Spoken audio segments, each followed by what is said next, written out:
¿Cuántas clases de silencio existen? Elena Morales creía conocerlas casi todas.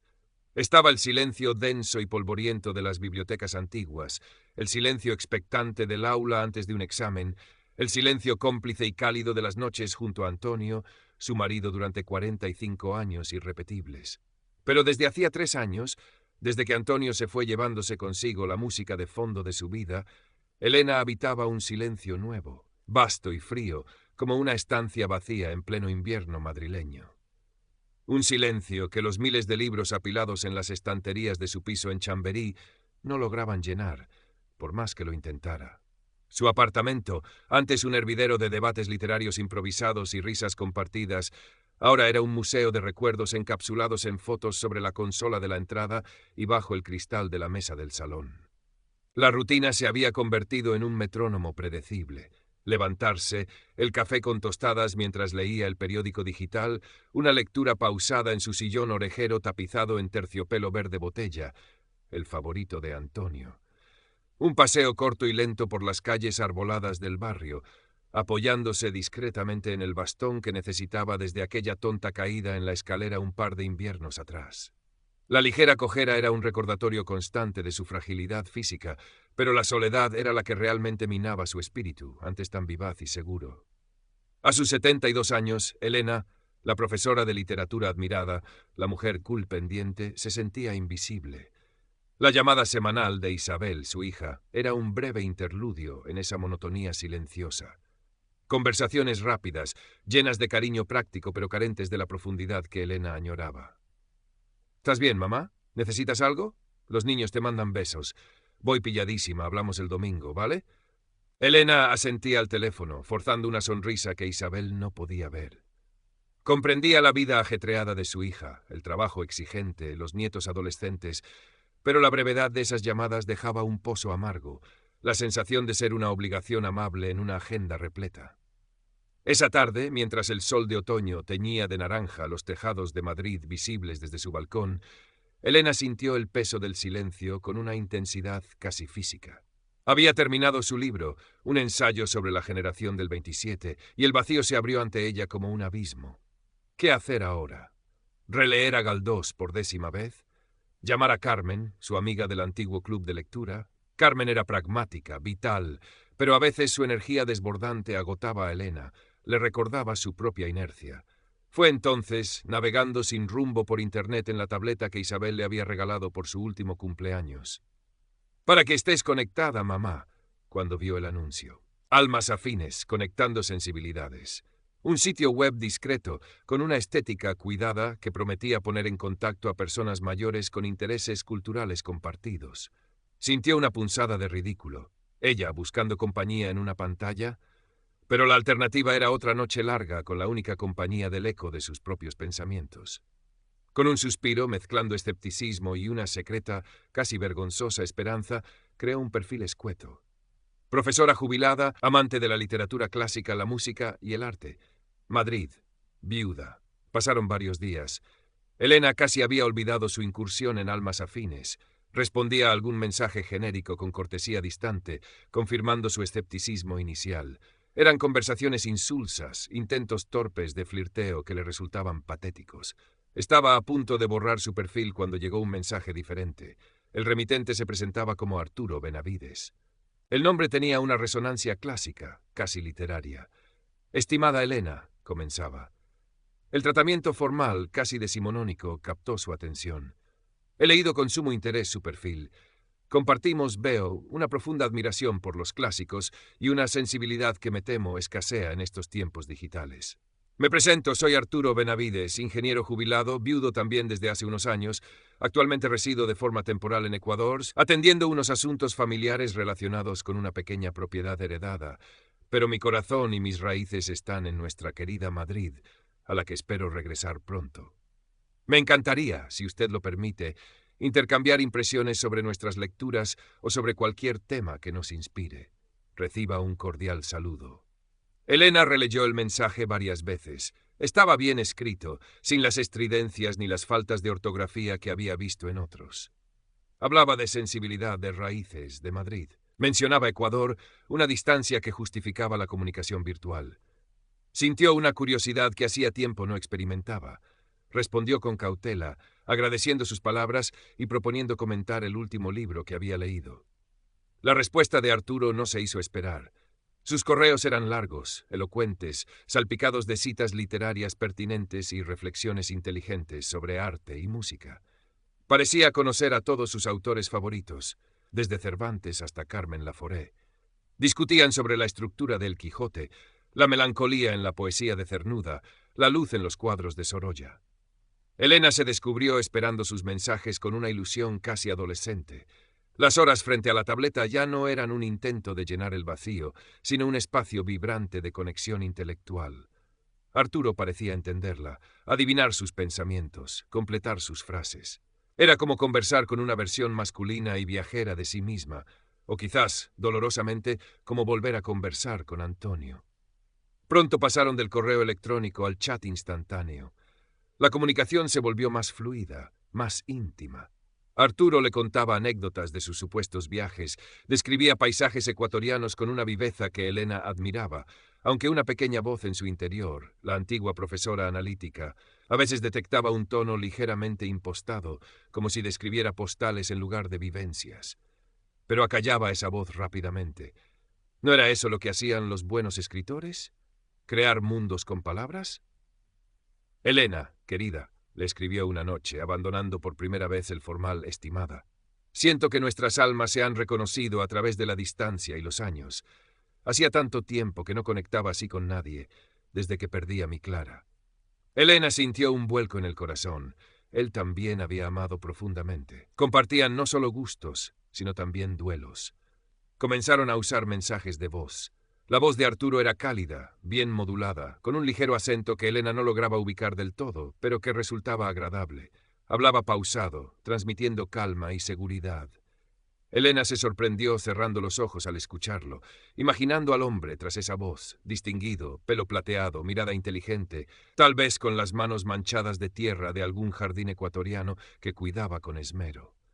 Las fotos que él le envió, pocas y siempre en exteriores, con paisajes impresionantes de fondo, parecían confirmar esa imagen. Un hombre atractivo, de su edad, vestido con elegancia informal. Elena guardó una de ellas en su tableta, una en la que Arturo sonreía ligeramente, con los Andes nevados como telón de fondo. A veces la miraba antes de dormir. Empezó a hablarle de Arturo a Carmen, su amiga. Al principio con timidez, luego con creciente entusiasmo. Es ingeniero, viudo, vive en Ecuador ahora, pero es de Madrid. Tenemos tanto en común, Carmen. Hacía años que no mantenía conversaciones tan interesantes. Carmen, mientras removía su café con leche en la cafetería de siempre, la escuchaba con una ceja arqueada. ¿Arturo qué? ¿Benavides? ¿Y de dónde ha salido ese? ¿De Internet? De un sitio cultural, muy serio, se defendió Elena, sintiéndose un poco infantil. Ajá, ¿y lo has visto en persona? ¿Habéis hecho videollamada? Bueno, está en Ecuador, la conexión allí es malísima, ya sabes, mintió Elena, repitiendo la excusa que Arturo le daba siempre. Pero me manda mensajes de voz, tiene una voz encantadora. Y fotos. Fotos. Elena, ten cuidado con esos amores por Internet que se oyen muchas cosas, que no te saque los cuartos, ¿eh? Elena se ruborizó. Carmen, por favor, Arturo no es así. Es un caballero. Además, tiene su vida resuelta. Solo está arreglando unos papeles de una herencia. Se sintió molesta por la desconfianza de su amiga, por reducir algo que para ella era tan especial a una vulgar advertencia sobre dinero. Cambió de tema rápidamente, pero la pregunta de Carmen resonó en su cabeza. Fue poco después cuando Arturo introdujo con delicadeza sus primeros problemas. Un proyecto personal en el que había invertido, relacionado con la exportación de artesanía local, se había topado con una traba burocrática inesperada. Nada grave, aseguraba, pero retrasaba el acceso a sus fondos. Es frustrante, querida Elena, tener el regreso tan cerca y encontrar estos obstáculos absurdos. Anhelo tanto pasear contigo por el Retiro, como te prometí. Elena sintió una oleada de simpatía. Odiaba la burocracia, los trámites absurdos.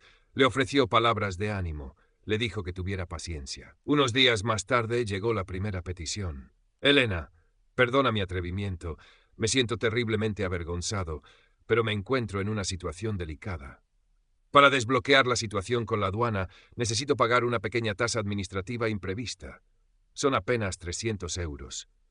Una minucia que recuperaré en cuanto tenga acceso a mis cuentas la semana que viene, pero ahora mismo me es imposible. Sería una indiscreción muy grande pedirte un pequeño préstamo temporal. Te lo devolvería con intereses. Por supuesto, en cuanto pise Madrid. Elena se quedó mirando la pantalla. 300 euros. No era una fortuna, pero tampoco era calderilla. La advertencia de Carmen le taladró los oídos. ¿Sacarte los cuartos? Sintió un nudo en el estómago. Pero entonces recordó las conversaciones, la conexión, la promesa de un futuro compartido. Arturo, el hombre culto y sensible, ¿iba a engañarla por 300 euros? Parecía absurdo. Seguramente era verdad, un contratiempo real. Y ella podía ayudarlo. Quería que volviera pronto. No te preocupes, Arturo, tecleó con manos temblorosas. Claro que te ayudo. No hacen falta intereses. Mándame los datos para la transferencia. La gratitud de Arturo fue desbordante. Mensajes de voz emocionados, promesas renovadas. No sabes cuánto significa esto para mí, Elena. Eres un ángel. En cuanto llegue a Madrid te compensaré por todo. Elena sintió un calor agradable al leer sus palabras. Había hecho lo correcto. Estaba ayudando a alguien que le importaba, alguien que pronto estaría a su lado. La pequeña duda se disipó, reemplazada por la satisfacción de sentirse útil y generosa. No le dijo nada a Carmen ni a Isabel. Era un asunto entre Arturo y ella. Pero los 300 euros fueron solo el principio. A las pocas semanas surgió otro imprevisto. Un problema con el papeleo de la propiedad heredada requería pagar a un abogado local. 500 euros. Elena dudó un poco más esta vez, pero Arturo fue muy convincente. Le envió supuestos documentos escaneados, ilegibles en realidad. Le habló de la incompetencia de los funcionarios, de su desesperación por resolverlo todo y volver. Elena volvió a ceder. Luego vino una supuesta emergencia médica. Un tratamiento dental urgente que no cubría su seguro de viaje. 800 euros. Me duele horrores, Elena. Apenas puedo hablar. El dentista aquí es carísimo, pero no puedo esperar a volver a España. Le envió una foto borrosa de un supuesto presupuesto dental. Elena, conmovida por su sufrimiento, le envió el dinero casi sin pensarlo.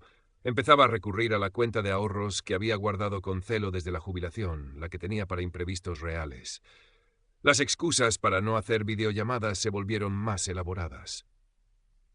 Que si la cámara de su portátil se había estropeado, que si en la zona remota donde estaba supervisando unos cultivos, otra línea de negocio que había mencionado de pasada, no había buena cobertura de Internet, que si la diferencia horaria lo hacía muy complicado. Siempre había una razón. Elena intentaba creerlas, pero la duda, como una humedad persistente, empezaba a calar en las paredes de su ilusión. Isabel notó el cambio. Su madre estaba más distraída, a veces irritable, evitaba hablar de sus gastos. Un día, al ayudarla con una gestión bancaria online, vio de reojo una transferencia a un nombre desconocido. ¿Quién es Arturo Benavides, mamá? ¿Le has enviado dinero? Elena se puso rígida.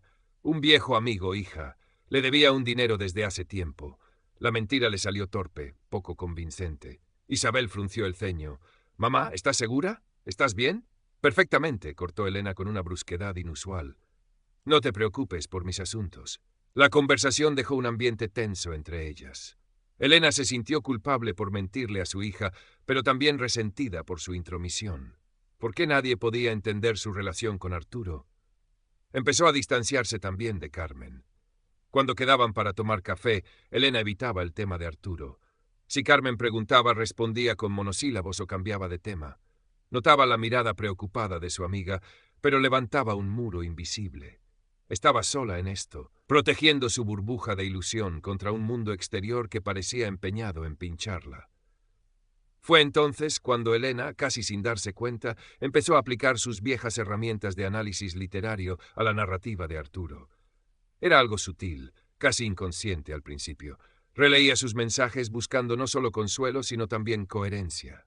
Notó una pequeña incongruencia geográfica en la descripción de un viaje que él supuestamente había hecho por la sierra ecuatoriana. Buscó en Google Maps y la descripción no encajaba del todo. Bueno, la memoria falla, se dijo.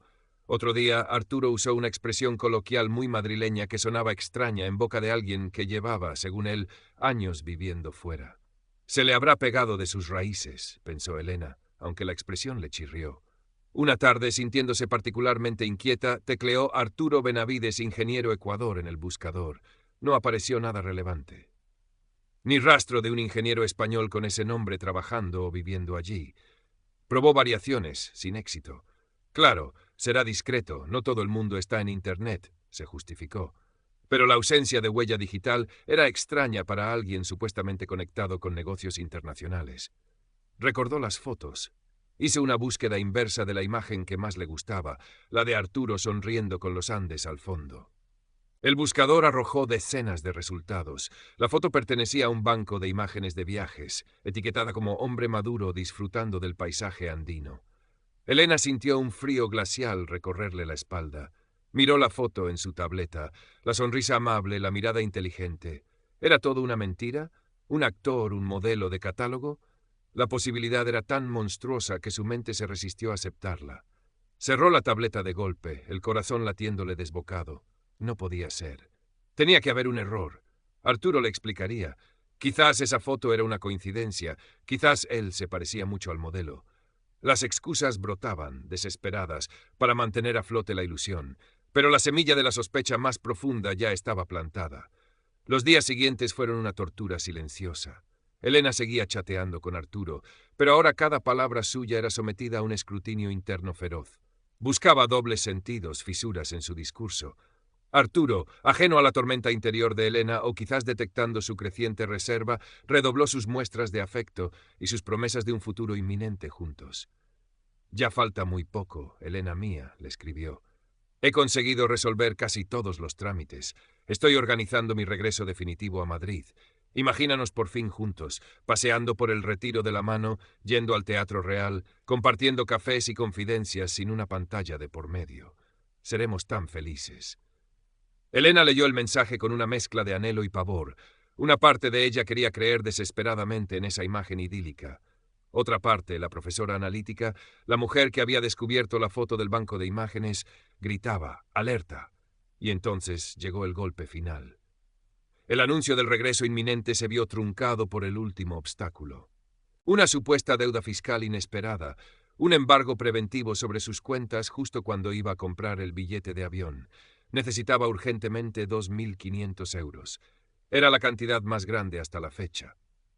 «Es lo último, te lo juro por lo más sagrado, Elena», suplicaba Arturo en un mensaje de voz cargado de angustia fingida. «Con esto liquido todo y compro el billete mañana mismo. En una semana estaré llamando a tu puerta. Por favor, ayúdame. Es nuestra última oportunidad para estar juntos. No me falles ahora.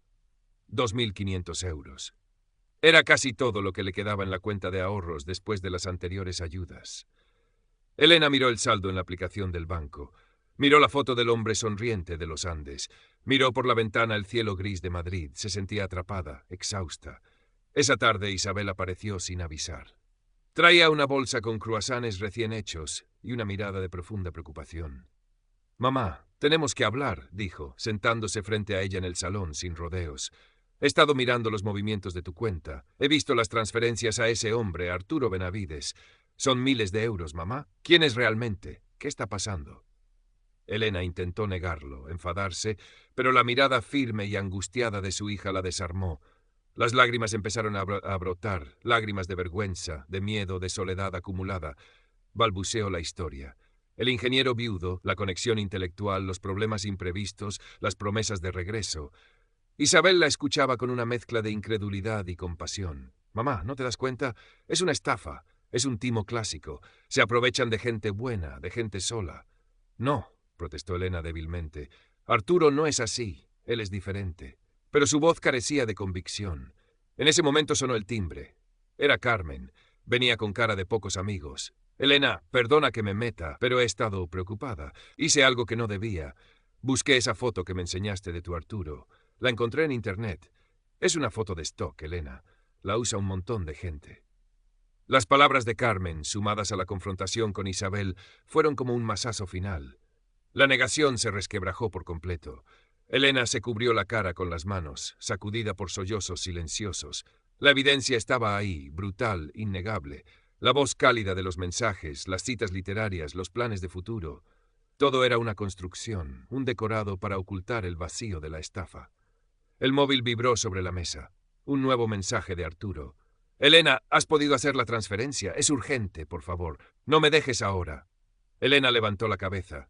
Miró a su hija, a su amiga. Vio la preocupación genuina en sus ojos. Recordó las pequeñas inconsistencias que había detectado, la foto falsa, las excusas inverosímiles. Su mente analítica, por fin liberada del velo emocional, conectó los puntos. Sintió una oleada de rabia fría hacia el hombre que había jugado con su soledad, que había profanado sus recuerdos y sus esperanzas. Y sintió rabia hacia sí misma, por haber sido tan ciega, por haber querido creer tan desesperadamente. Se secó las lágrimas con determinación. Cogió la tableta. Abrió el chat con Arturo. Sus dedos temblaban ligeramente, pero su resolución era firme. No iba a enviar ni un céntimo más. No iba a ser la víctima hasta el final. En lugar de responder a su último mensaje suplicante, Elena tecleó una única frase, fría y cortante. Sé quién eres. O más bien, quién no eres. No volverás a tener noticias mías. Antes de que él pudiera responder, antes de que la duda pudiera volver a asaltarla, pulsó la opción bloquear contacto. Y luego, con un gesto casi ritual, borró el chat completo, eliminando cualquier rastro digital de Arturo Benavides de su vida.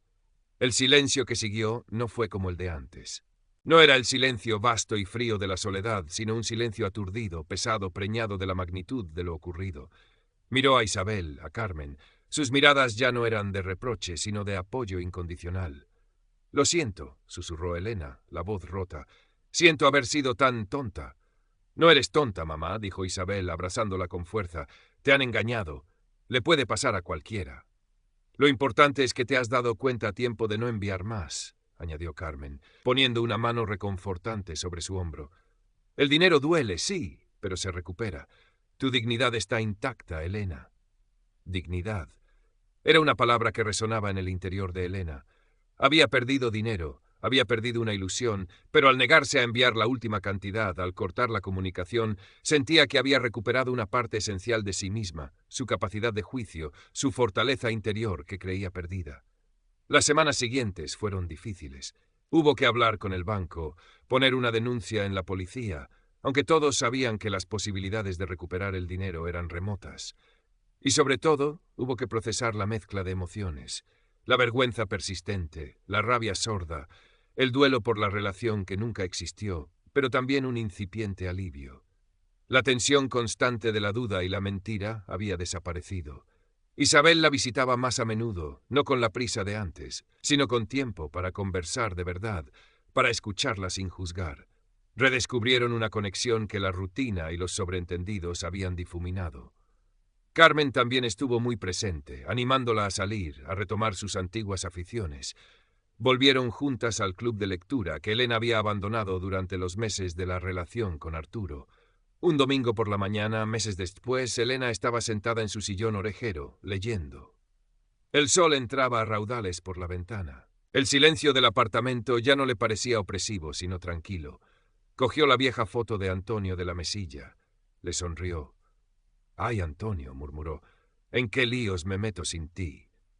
Pero no había autocompasión en su voz, solo una aceptación melancólica. Había aprendido una lección dolorosa sobre la soledad y la vulnerabilidad en la era digital. Sabía que la herida tardaría en cerrar del todo, que la desconfianza hacia los demás sería una sombra difícil de disipar. Pero también sentía una fuerza renovada. Había sobrevivido, había recuperado el control de su narrativa. Abrió su portátil, no para buscar compañía online, sino para empezar a escribir. Quizás su historia, su experiencia, podría servir de advertencia para otras personas atrapadas en la misma red de engaños. Empezó a teclear, no ya como víctima, sino como testigo. Las palabras fluían, esta vez con la claridad y la precisión que siempre la habían caracterizado. El silencio seguía ahí, pero ahora Elena empezaba a encontrar su propia voz dentro de él. Una voz más sabia, más cauta, pero indudablemente suya. La profesora de literatura había vuelto, lista para analizar la ficción y la realidad con ojos nuevos. El proceso de escritura se convirtió en una terapia inesperada. Poner en orden los hechos, analizar las tácticas de manipulación de Arturo, explorar sus propias motivaciones y debilidades, le permitió distanciarse emocionalmente y comprender la dinámica del engaño desde una perspectiva más objetiva. Recordó cada señal de alerta que había ignorado, cada justificación que había construido para mantener viva la fantasía. No se flagelaba, pero tampoco se exculpaba del todo. Reconocía su parte de responsabilidad en haber permitido que la necesidad de afecto y la vanidad de sentirse deseada nublaran su juicio crítico. Compartió algunos borradores con Isabel y Carmen. Isabel leyó con lágrimas en los ojos, impresionada por la honestidad y la lucidez de su madre. «Mamá, esto es muy valiente. Tienes que publicarlo, o al menos compartirlo en algún sitio. Ayudaría a tanta gente». Carmen asintió con vehemencia. «Exacto. Hay que quitarle la vergüenza a esto. Los sinvergüenzas son ellos, no las víctimas». Elena dudó.